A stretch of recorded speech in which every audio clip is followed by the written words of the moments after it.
Okay, so today I want to talk about moments. I've been doing a lot of thinking the last week, a lot of reminiscing, and a lot of remembering um, things that happened the last year and a half. And moments is something that has really stood out in my mind and something that I've had to deal with extensively over the last year and 10 months. So, my story began March 10th, 2018. Um, that was a Saturday. I got up, normal Saturday. I was going to go to a friend's church, spend part of the day with them, and then head to my parents for the remainder of the weekend. Let me back up for 1 second. So, a little bit of a backstory. Um, December of 2018, I had been living in Montana. I had taken a job out there December of 2017. And I absolutely loved that job. I loved it out there.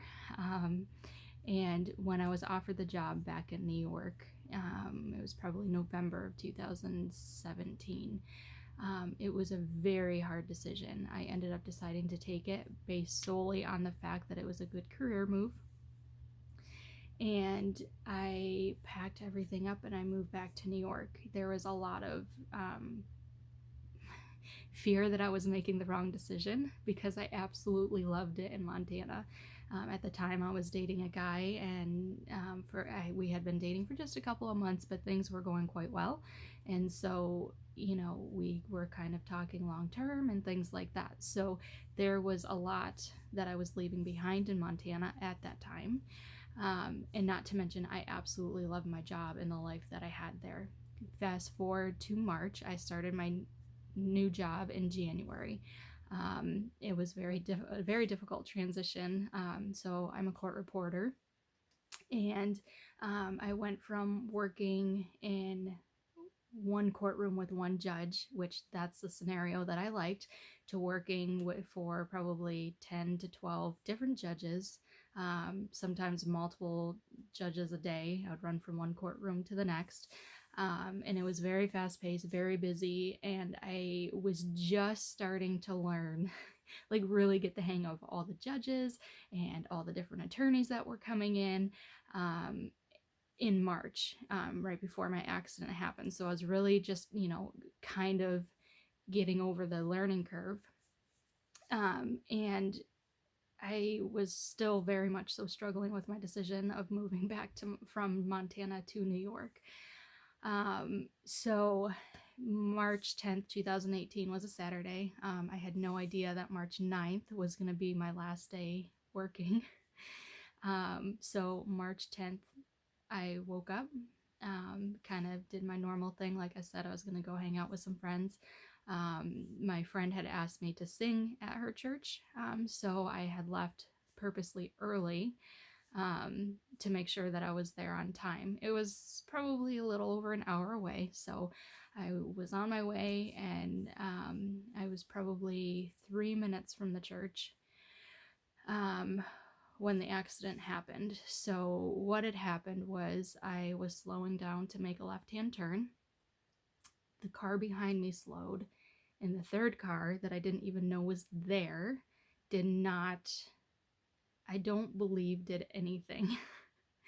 So she hit the car behind me, and they had enough time to actually try and react. So when, this is really hard to explain.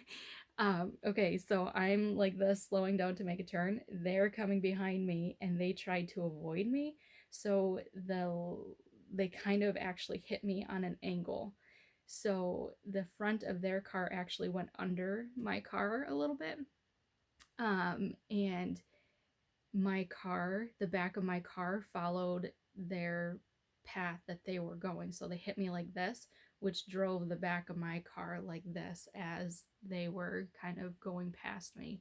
So as my car was doing this, so the initial hit, and it was totally like out of nowhere. I had no idea that this was going to happen. So I'm just slowing down to make a turn, and my head went forward, and then it went back really fast, and the back part of my head hit the headrest, which you would think it's a headrest, it's not really going to do much. It did much. So as they're going like this, my car is going like this, but it spun so fast and so hard.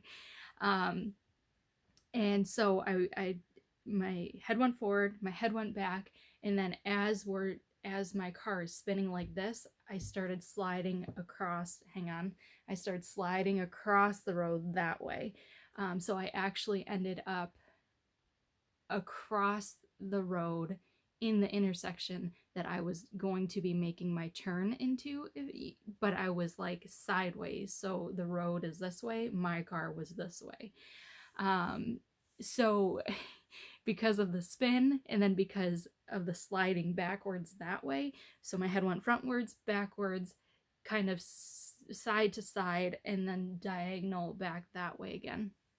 And it was weird because my yellow lab, who was 6 months old at the time, was sitting in my front passenger seat. And I remember very vividly during the crash that out of the corner of my eye, I could see her, and she was just spread out, like smashed up against the passenger side door. And I was like, my dog, oh my gosh. In my head, I remember thinking like, oh my gosh, is she okay? So when the car came to a stop, I was oddly calm, and knowing who I am, I feel like if I would have imagined or thought that, hey, you're going to be in a car accident, like I felt like I probably would have had more of a strong reaction, but I was so calm, and that really shocked me. So the car came to a stop, and I was sitting there, and I kind of was looking around because everything in my car was displaced. And I remember looking over at my dog, and I just like, what do I do? Like, this is so shocking. How was I just in a car accident? I had no idea, honestly, what happened. And I kind of like checked my dog out, made sure she was okay. She was pretty stunned. And the friend that I was going to go hang out with, her name is Lisa. She, I immediately called her, and I'm not sure why. Maybe because I thought, like, I don't know what I thought. So I called her and I said, Lisa, I was in a car accident. I'm just a couple miles from the church. Is there any way you can come? And she was like, yeah, I'm literally like 3 minutes away on my way to church. I will be there in a second. So in the meantime, my dog is still doing okay. I kind of did a little scan over myself, and I was like, yeah, I'm fine. It was a rear ending. What are you going to do? So I get out of the car, and especially like I know because I'm a court reporter, I have had a lot of car accident cases, and a lot of times people don't take pictures, and then nobody really knows what happened. So I got out of my car, and I realized there was two other vehicles involved, and I went to the one car that hit the middle car, to see if they were okay. He was kind of okay. He was in pain, but his wife was very, her back was really hurting. Her leg was really hurting. Like she was in tough shape. So I asked if they had called 911, and I believe that they had, somebody had called 911. I don't remember who. And so I said, okay. So I kind of went to the other girl in the third car that started the whole thing, and she was on the phone. So I was like, okay, I guess she's fine. And I just started taking pictures. And again, like I didn't really feel anything. I was just kind of walking around taking all these different shots and kind of trying to figure out what the heck happened. And then my friend Lisa pulled up. And traffic had started stopping, and, police officers and fire departments started getting there. And she was like, are you okay? And I'm like, yeah, I'm fine. Like, it's no big deal. Like, everybody's fine. It's fine. And it was probably 8 or 10 minutes in, I would say, and a police officer had asked me for my identification. And so I went to my car to get my purse, and my purse was gone. And I was just like, what? Where is my purse? Like, do you mean to tell me that when I've been walking around taking pictures, like, is it possible that somebody could have like just reached in my car and grabbed my purse? Like, it was sitting right here. Like, where is it? So me and Lisa are literally just tearing my car apart looking for my purse, and it's gone. Like, we cannot find it anywhere. And it's just like, I was so confused. And I'm like, how could somebody have taken my purse? What the heck? So, anyways, Lisa ends up, for some reason, I mean, my purse was a big purse, and I was running out the door that morning. So literally I had my big like Nalgene water bottle in there, and I had my giant Bible in there, and all these different things. And so I had a big purse, and it was stuffed full of stuff, and the impact was so hard that it actually took my purse and shoved it all the way under my passenger seat. And it was like jammed all the way to the back. She had a really hard time getting it out from under the seat. And especially, I mean, my under my seat was not that big, and my purse was ginormous, and it was just shoved under there. Anyways, that's kind of a side note. So I grabbed my stuff and I sat down to look for my license. And I sat down and I said, Lisa, I'm really starting to not feel good. And she said, okay, just take a second, just sit there, get your license, and we're going to go get you checked out at the ambulance. And I was like, again, I never imagined that something like this would happen to me. So I was like, no, I'm fine. Like, it's no big deal. I just have a little bit of a headache. It's fine.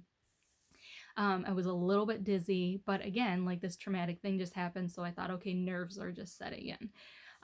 But she was insistent. She's like, no, we're going to go get you checked out. So I went over to the ambulance. They had me sit down on the gurney, and I wanted to call my sister because she's kind of my go-to. She's a nurse, so I just want to be like, are they overreacting? I feel like they're overreacting.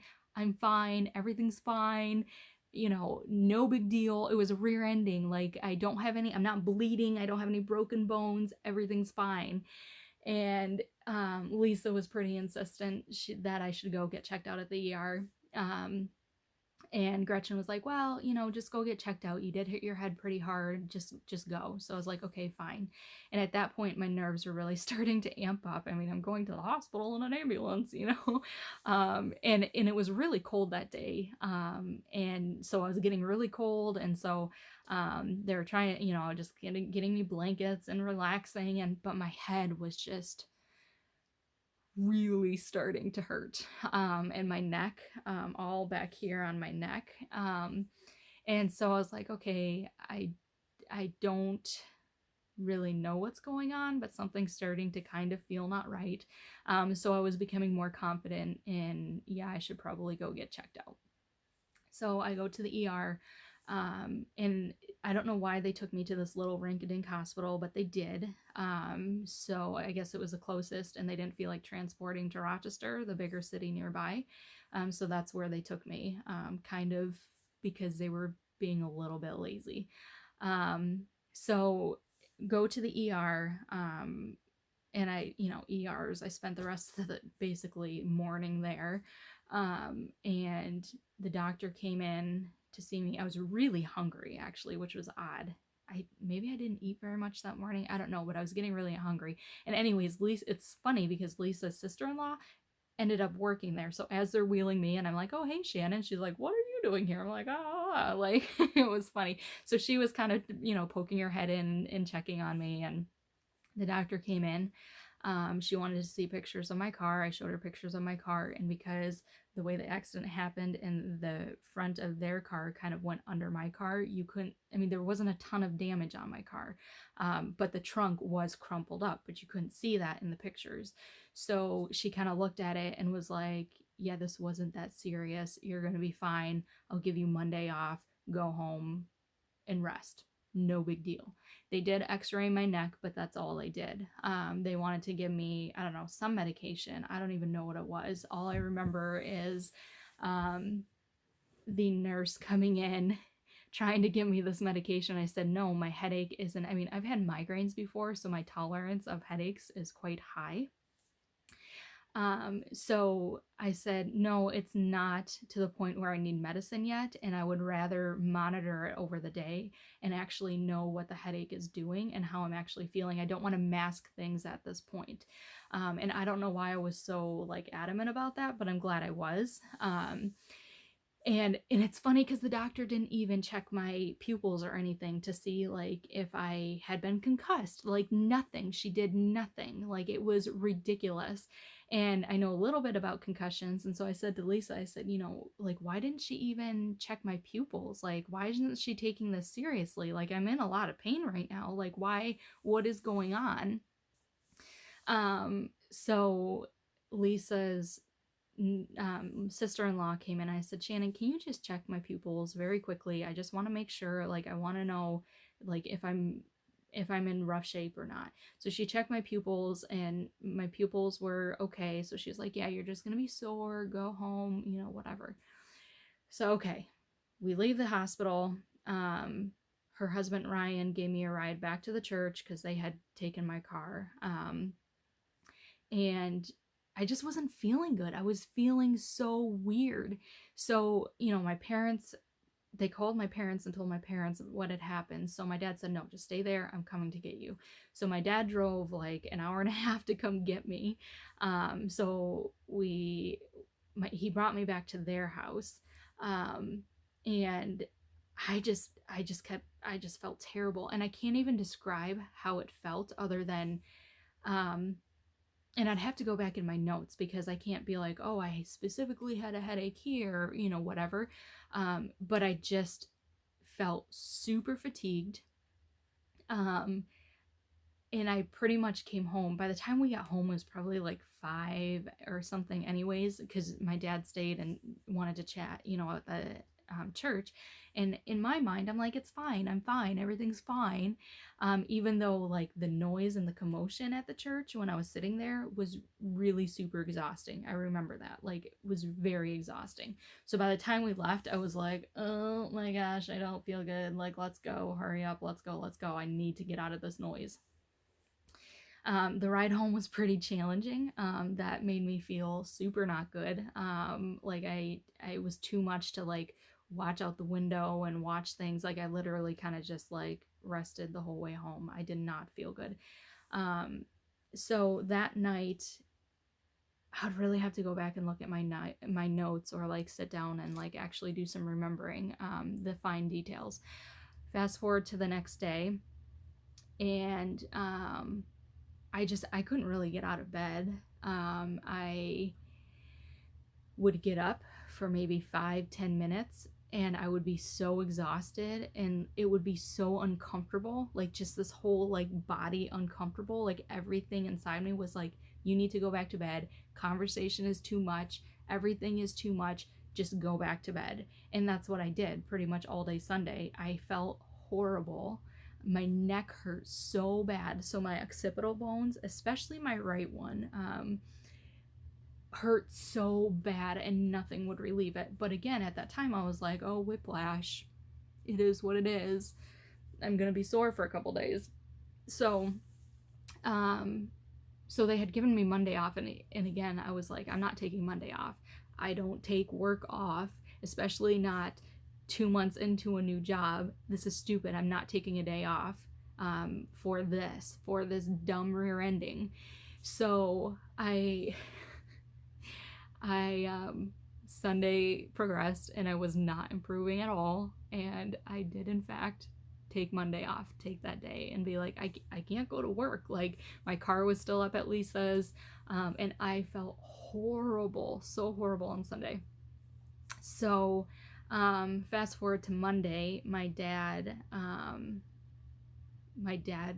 brought me up to Lisa's to go get my car because I was like, I'm gonna go home. I live 2 hours from my parents in Syracuse, so I was gonna go home, hopefully have a good night's rest, wake up feeling much better the next day, and head on off to work because I was not gonna take time off of work for this. So I get up to Lisa's and we're chatting about the accident. And funny thing is, she was rear-ended about 2 years prior to my rear ending. She literally almost died. Hers was a horrific accident. but she had never been the same since. I didn't know why. I didn't really understand her injuries. I just knew like something with her, like her nerve in her face was off, and she had symptoms, and when she'd get fatigued, these symptoms would present themselves, but I didn't know why. I didn't know what. And I had been living in Montana, so my contact with her had been pretty limited over the last year. So I knew she was still recovering and still not right from that accident, but she almost died. And I was like, okay, but my accident was, it was a rear ending. It wasn't that bad. Like, I'm still upright and walking and, whatever. So I ended up not being able to, when I left, I was really exhausted from hers and mine and hers conversation. Um, because talking was super exhausting to me. So I had napped on her couch, and then I went to leave, and turns out my car had like a horrible exhaust leak.